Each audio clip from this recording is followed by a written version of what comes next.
mas nós também devemos orar pela vida dos nossos pastores. Sempre apresentei oração, porque o peso que está no ombro dos pastores da igreja é muito maior do que nós podemos imaginar, irmãos, né? Você ter que chegar naquele grande dia, apresentar um rebanho para Deus, e com todas as lutas, né, que a igreja passa, com perseguições, com problemas financeiros, com todos os obstáculos, a igreja está aqui, está caminhando. Tem acompanhado o trabalho do pastor Valdemir, a igreja não para. E fica em Jerusalém, irmãos, até que do alto seja revestido de poder. Não saiam daqui. Tem muitas igrejas, muitos templos com portas abertas, mas sem a presença de Deus. E eu costumo fazer uma comparação, pastor, que quando o templo de Salomão ele foi inaugurado, diz a palavra do Senhor que os sacerdotes eles não podiam ficar de pé devido à presença de Deus. Era um lugar grande, haviam judeus de todos os lugares do mundo, ali eu posso dizer, judeus da diáspora, né, que já não moravam mais em Jerusalém. E a presença de Deus também se fez presente no dia de Pentecostes com poucas pessoas, né, em Atos dos Apóstolos, no capítulo 2. Eu costumo dizer que quem traz a presença de Deus somos nós, irmãos. O nosso culto começa em casa. Se a gente chegar na igreja e esperar que o pastor vai revelar a sua vida, ele vai fazer maravilhas aqui, não. O culto nosso começa em casa, a nossa adoração começa em casa, que nós devemos apenas complementar, oferecer o nosso melhor para Deus. Amém? Sou bastante triste, perdi um amigo, um irmão de trabalho hoje. Acabou se suicidando aí na madrugada, né? E nesses últimos meses foi o segundo amigo, né, que nós enterramos. E é difícil, irmão, né, você chegar e com filhos, né, você abraçar os filhos, né, falar que vai ficar tudo bem, que Deus está cuidando. E é difícil, irmão, é difícil. Só Deus sabe o que se passa no coração de cada um. Nós vemos o homem exterior, nós vemos ali a pessoa de pé todos os dias, sorrindo, mas só Deus sabe as lutas que essa pessoa tem passado. E eu peço a oração dos irmãos, né? A oração do justo muito pode seus efeitos, para que lembre sempre de nós. Todos nós passamos lutas, passamos provas, e eu bem sei que quando a igreja ora, a igreja fortalece aqueles que estão precisando. Eu até me lembro no culto do domingo passado, o irmão orando pelas famílias, aqueles que não estavam aqui, pastor, no culto da família. Eu fiquei muito feliz da lembrança do irmão, pela vida daqueles que não estão aqui. Porque o inimigo ele luta realmente nesses últimos dias para tirar as famílias da igreja. Hoje mais um culto da família. E essa palavra que Deus nos deu para trazer, a amada igreja, se encontra no livro de 1 Samuel, é o capítulo de número 30. Vou ler alguns versículos. Louvado seja o nome do Senhor. Livro de 1 Samuel, capítulo 30. Aleluia. Só o Senhor é digno de toda honra, de toda glória, de todo louvor e adoração. Aleluia. Glória a Deus. 1 Samuel, capítulo 30.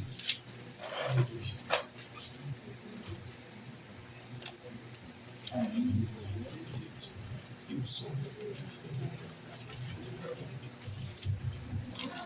Louvado seja Deus. A minha tradução está com... A minha Bíblia está com uma tradução um pouco diferente, mas o contexto é o mesmo. 1 Samuel, capítulo de número 30. Amém. E sucedeu quando Davi e seus homens haviam chegado a Ziclag, no terceiro dia, que os amalequitas haviam invadido o sul e Ziclag, e ferido a Ziclag, e a queimaram com fogo, e haviam levado cativas as mulheres que nela estavam. Eles não mataram nenhuma delas, nem grande, nem pequena, mas as tomaram e prosseguiram no seu caminho. Então Davi e os seus homens vieram à cidade, e eis que ela estava queimada pelo fogo, e as suas esposas, e os seus filhos, e as suas filhas tinham sido levados cativos. Então Davi e o povo que com ele estava ergueram a sua voz e choraram até que não tiveram mais forças para chorar. E as duas esposas de Davi foram levadas cativas, Ainoã, a Jezreelita, e Abigail, a esposa de Nabal, o Carmelita. E Davi ficou muito angustiado, pois o povo falou em apedrejá-lo porque a alma de todo o povo estava aflita, cada homem por causa de seus filhos e suas filhas. Davi, porém, animou-se no Senhor. Davi, porém, animou-se no Senhor. Davi, porém, animou-se no Senhor. E disse a Abiatar, o sacerdote, filho de Aimeleque: rogo-te que me traga aqui o éfode. E Abiatar trouxe o éfode para Davi. E Davi consultou o Senhor, dizendo: devo perseguir esta tropa? Devo alcançá-los? E ele respondeu: persegue, pois tu certamente o alcançarás, e sem falta recuperará tudo. Agora no versículo de número 18. E Davi recuperou tudo que os amalequitas haviam levado consigo. E Davi resgatou as suas 2 esposas. E não houve nada que lhes faltasse, nem pequeno, nem grande, nem filhos, nem filhas, nem despojo, nem coisa alguma que eles haviam levado. Davi recuperou tudo. E Davi pegou todos os rebanhos e manadas, os quais eles levavam adiante daquele outro gado, e disse: este é o despojo de Davi. Podemos assentar, glorificando o nome do Senhor Jesus. Culto da família. Muito abençoado se você está com a sua família aqui. Deus abençoe. Se a sua família ainda não está toda na presença do Senhor, certamente Deus vai fazer a obra. Brevemente vamos estar louvando e adorando o nome do Senhor. Amados, para começar essa pregação, eu preciso voltar um pouco no tempo para que a igreja entenda o contexto de tudo isso que aconteceu com Davi até ele ir parar na terra dos filisteus. Logo quando Josué morre, isso é relatado no próprio livro de Josué, no capítulo 29, capítulo 24, versículo 29. Josué já não é mais vivo e a missão de guiar Israel para a terra prometida e ali permanecer passa aos juízes.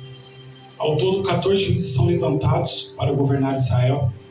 E num momento de grande tribulação, o povo de Deus, quando vai para a terra de Israel, eles têm apenas uma obrigação a qual Deus manda eles: que não tivessem contato com povos estranhos, que ali não se contaminasse com os costumes dos povos estranhos, que vivessem apenas em santidade para Deus. E a palavra vai dizer que a cada juiz que é levantado, Otoniel, Débora, Sansão, o povo ele se levanta cada vez pior na presença do Senhor. E ali o último profeta, o último juiz que Deus levanta, Samuel, ao qual nós vemos aqui no primeiro livro de Samuel, ele tenta um esforço, ele é juiz sobre Israel, ele é sacerdote também sobre Israel. E ele já velho, o povo não se consertava, ele ainda tenta colocar os 2 filhos dele para tentar governar Israel. Mas diz a palavra do Senhor que eles se corrompem, e o povo já cansado, o povo já amargurado de tudo aquilo que estava acontecendo, pastor, tantas derrotas que Israel vinha sofrendo. O povo chega a Samuel e pede um rei, fala: olha, nós queremos um rei para que governe sobre nós como todas as nações têm. Nós não queremos mais que o Senhor governe sobre nós.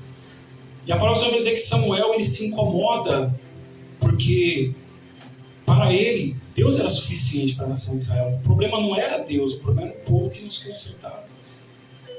E diz a palavra do Senhor que Samuel ele vai triste consultar ao Senhor, e o Senhor fala a Samuel: não se preocupa com isso, eles não rejeitaram você, eles rejeitaram a mim. Vai lá e separa alguém do povo, no caso Saul, um homem bonito, um homem de porte. Diz a palavra do Senhor que Samuel vai, unge a Saul como rei de Israel. E ali Saul começa bem o reinado dele. Ele começa ouvindo as direções do Senhor, começa ouvindo a palavra do Senhor. Ele faz tudo quanto o Senhor ordena ele fazer. E o que me chama a atenção, pastor, nessa passagem é que Deus ele dá uma ordenança para Saul. Ele diz para que ele lute contra os amalequitas, esse mesmo povo que saqueou Ziclag e colocou fogo em Ziclag. E ele fala: olha, é para acabar, para exterminar com os amalequitas. Essa mesma ordenança, em Deuteronômio 25, 17, Moisés ele passa ao povo: lembra dos amalequitas, quando nós estávamos saindo do Egito, e aqueles que ficavam para trás, aqueles que não tinham condição de correr, os mais velhos, aqueles que tinham debilidades, e Amaleque, o rei dos amalequitas, ele matou todo aquele povo, pastor, que não tinha condição de sair da terra do Egito ali, na fuga do povo do Egito. Então era uma coisa pessoal de Deus com aquele povo, os amalequitas. E a ordenança de Deus através de Samuel para a vida de Saul era apenas essa: vai lá, aniquila com os amalequitas, crianças, homens, mulheres. Quem tiver dos amalequitas não é para sobreviver ninguém. E Saul, além de ele fazer tudo ao contrário, ele mata uma parte do povo, traz o rei dos amalequitas para Israel e traz o despojo de guerra. Ele só tinha uma coisa para fazer: cumprir o que o Senhor determinou para ele. E naquele momento Deus rejeita Saul. Saul ali, ele continua ainda reinando. Diz a palavra do Senhor que ele reina por 40 anos. E os últimos 10 anos do reinado de Saul, ele dedica apenas para caçar Davi. Davi é ungido rei de Israel. Porém, nesse período dessa perseguição desses 10 anos, Davi ele não tem muito o que fazer.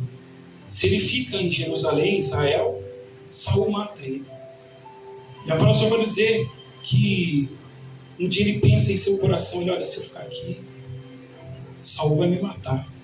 É melhor eu fugir para a terra dos filisteus. Isso foi um plano muito perigoso da parte de Davi. Ele já tinha fugido uma vez para Gate, para o próprio rei de Gate. E ali ele se fingiu de louco, né, numa oportunidade ele se fingiu de louco. E ali ele apareceu na porta do rei. O rei falou: o que eu quero com esse cara? Eu não quero mais um louco aqui na minha cidade, né? E aí Davi foge por florestas, foge por desertos.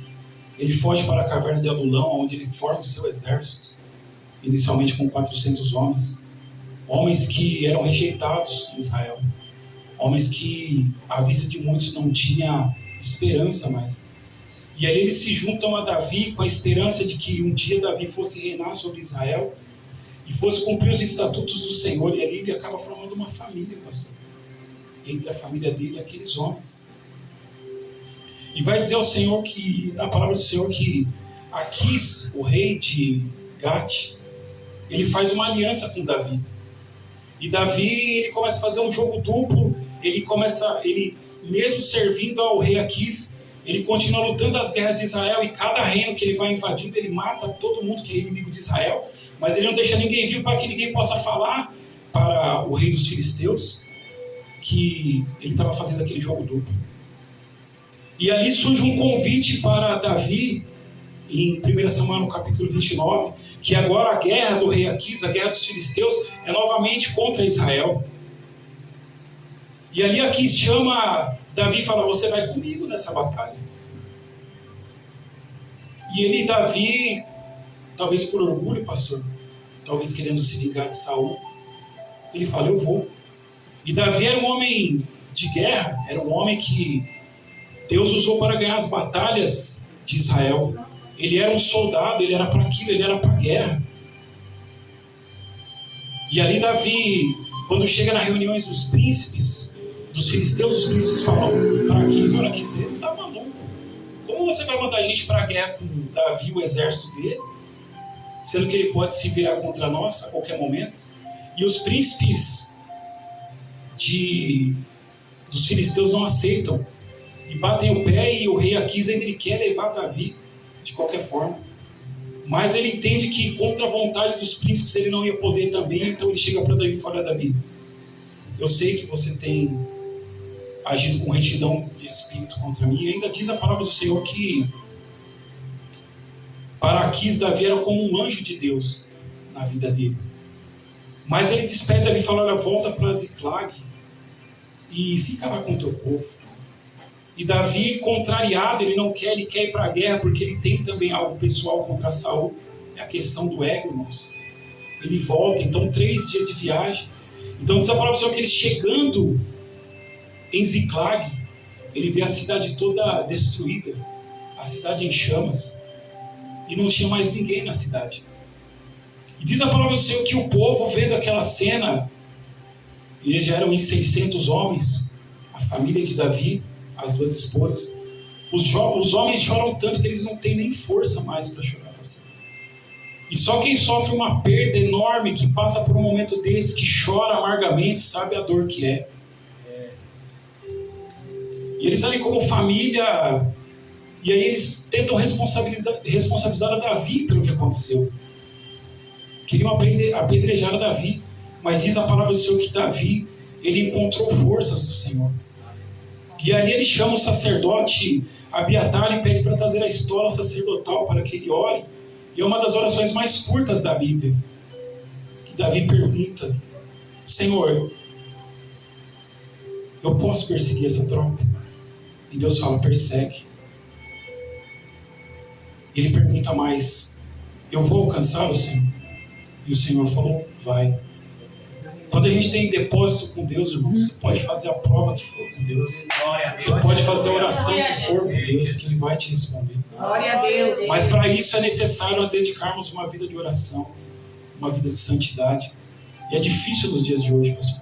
Os compromissos do dia a dia, as nossas lutas, as nossas batalhas, elas nos fazem nos separar do Senhor. E a vontade de Deus, ela é sempre de nos abençoar, de sempre nos guardar, de sempre cuidar de tudo, irmãos. Mas a gente tem que ter intimidade com Deus, tem que ter depósito com Deus, tem que ter oração, tem que ter lágrima, tem que ter jejum. Não tem como pular etapa. Porque se nós queremos que Deus responda a nossa oração e faça alguma coisa, Daniel, a gente tem que fazer a nossa parte também. E Davi, mesmo com esses percalços que ele passou na vida, Deus sabia que ele era o ungido de Deus. Ele ainda era um homem segundo o coração de Deus.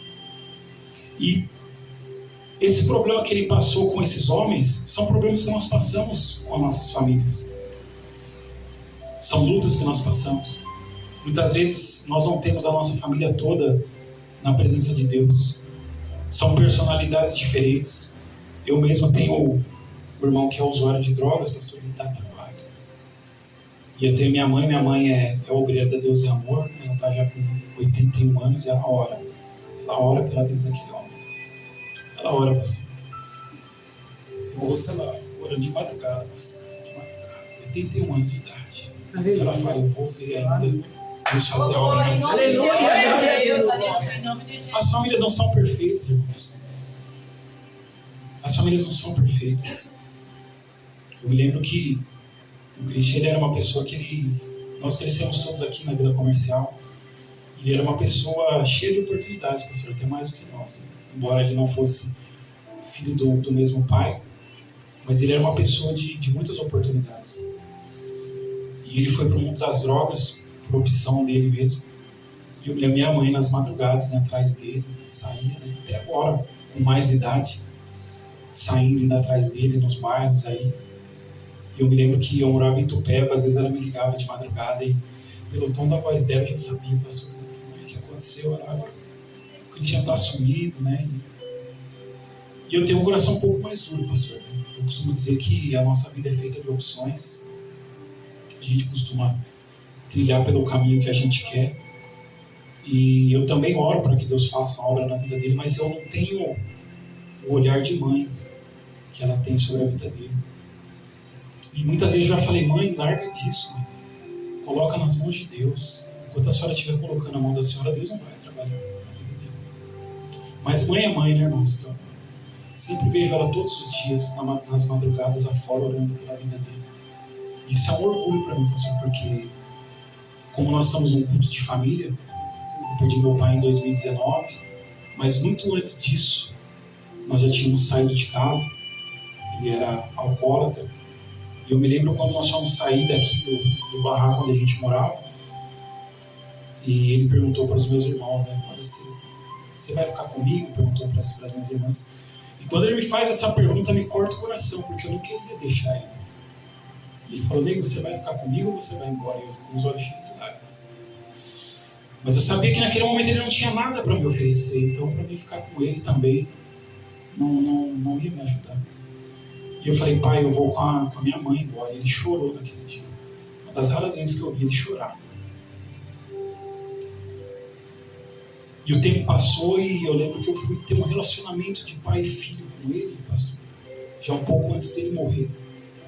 Que eu vim morar com ele e a gente ficava aqui na casa dele e ele fazia de tudo, pastor. Ele cozinhava para mim, ele me fazia sentir uma pessoa especial, um relacionamento que eu nunca tive com ele quando era mais novo. E ele acabou falecendo sozinho no lar dele. Eu não sei se ele teve tempo de se reconciliar com Deus. E nós prosseguimos. Foi um trauma para mim, não foi uma infância fácil. Em 99 eu aceitei Jesus. Jesus me aceitou, né, pastor? Que é Jesus que nos aceita.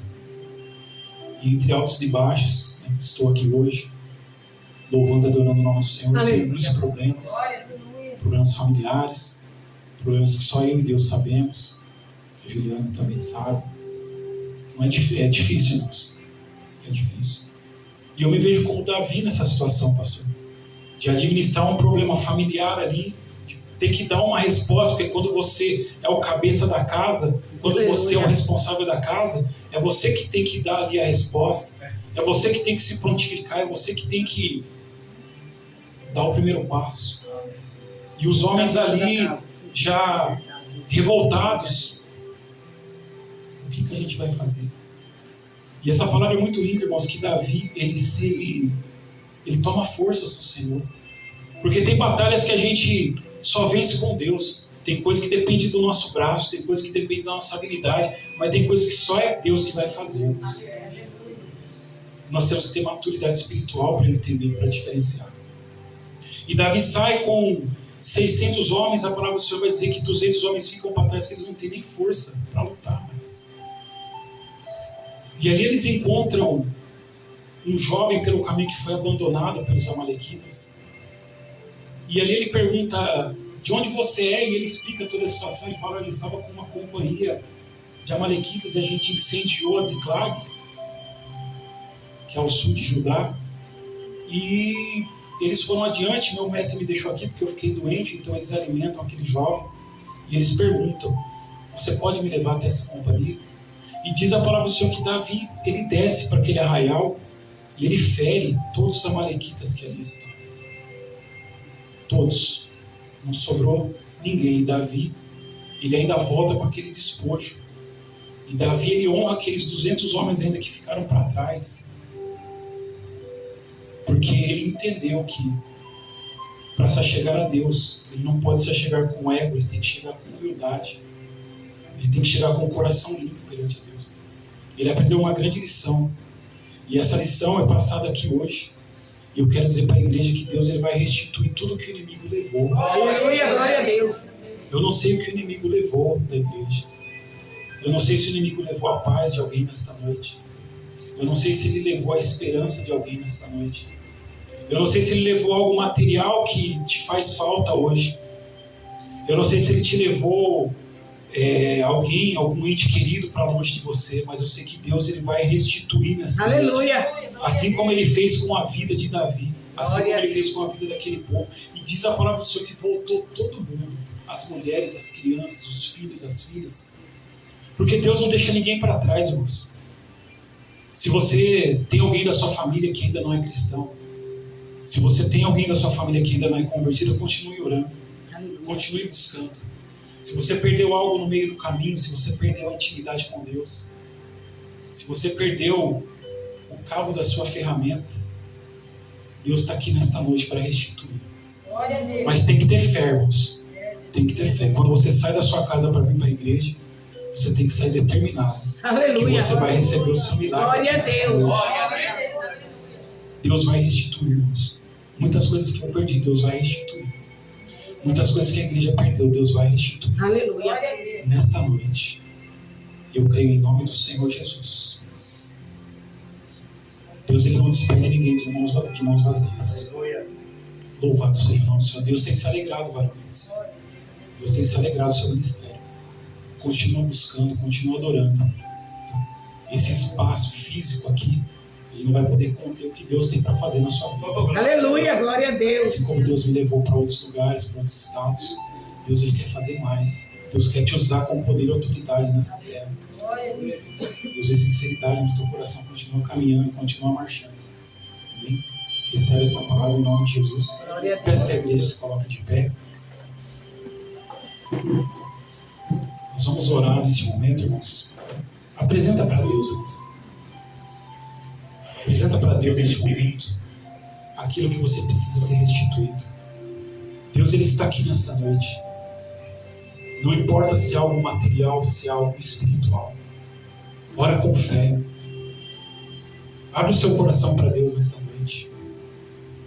Hoje é um culto da família, irmãos. O inimigo tem tentado destruir as famílias.